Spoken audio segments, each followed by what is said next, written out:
ఒకవేళ కనుక ఈ తుమ్మిడి కట్టి చేవెళ్ళ మన అవసరాన్ని తీర్చకపోతే మరో ప్రత్యామ్నాయ మార్గాన్ని అన్వేషించమని చెప్పినప్పుడు వారు అనేక రకాల సర్వేలు చేసి అది టెక్నికల్ వాళ్ళు కాబట్టి ఇవాళ మేడిగడ్డ సుందిల్ల అన్నారం ప్రాజెక్టులకి వాళ్ళు ప్రపోజ్ చేశారు.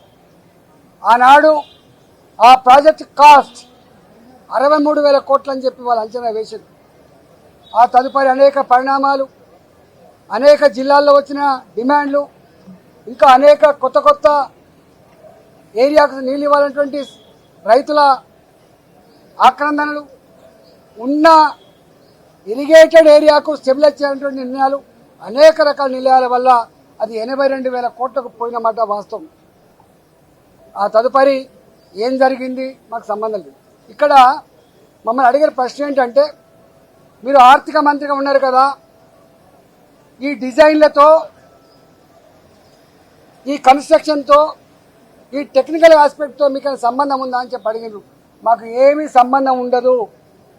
రెండో ప్రశ్న, వాళ్ళని కాళేశ్వరం స్పెషల్ పర్పస్ వెహికల్ అయితే పెట్టిండ్రో, కాళేశ్వరం ఇరిగేషన్ ప్రాజెక్టు కోసం ఒక కార్పొరేషన్ పెట్టిండ్రో, ఆ కార్పొరేషన్ రుణాల మీద మీకైనా అధికారం ఉందా అడిగినరు.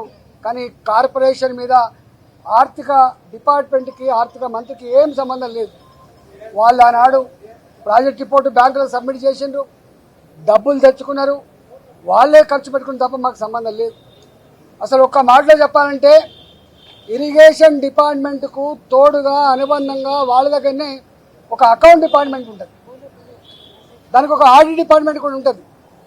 ఆ బిల్లులు మంచా చెడా, పనులు అయినాయా కాలేదా, క్వాంటిటీ ఉందా లేదా, క్వాలిటీ ఉందా లేదా, ఇవన్నీ చెక్ చేసుకోవాల్సింది ఆ ఇరిగేషన్ డిపార్ట్మెంట్ నుండి వాళ్ళ అకౌంట్ సెక్షన్, ఆ తదుపరి ఆడిట్ సెక్షన్ మా దగ్గరికి వస్తుంది.